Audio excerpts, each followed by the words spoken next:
Hành chăng ai ban tới cái lái nâng ótមាន ប៉ុន្តែឯងអត់បានធ្វើអីទេមែនទេ ខ្ញុំធ្វើទៅវាមិនរួច ហើយមិនបានផ្លាស់ប្ដូរចិត្ត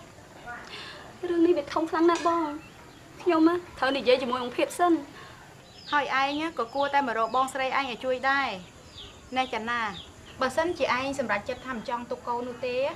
ឯងត្រូវតែមកទទួលការព្យាបាលដែលមានសុវត្ថិភាពនៅ clinic របស់បងសន្យាណាបងមក ខ្ញុំមិនចង់ឲ្យបងមានរឿងយ៉ាងម៉េច រឿងនេះគ្រាន់វាខុសច្បាប់ហី អត់ទេចាណាឥឡូវនេះការរំលូតកូនអត់ខុសច្បាប់ទេ ប៉ិតមែនទេបង និយាយទៅឲ្យតែការរំលូតកូននោះធ្វើឡើងដោយអ្នកមានវិជ្ជាជីវៈត្រឹមត្រូវគេរំលូតដោយប្រើថ្នាំឬនៅក្នុងបន្ទប់វះកាត់ណែនៅកន្លែងបងគេមានធ្វើតេស្ត បងហ៎ បាននិយាយទៅវាជាការល្អប្រសើរបំផុតហើយបើសិនជាយើងអាចជៀសវាងការមានកូនមិនតាមប្រាថ្នាតាំងពីដំបូងបានណាប៉ុន្តែតាមបងយល់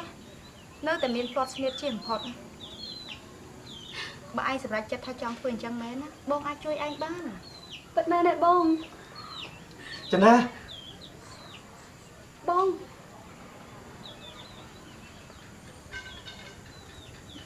អូនសុំទោស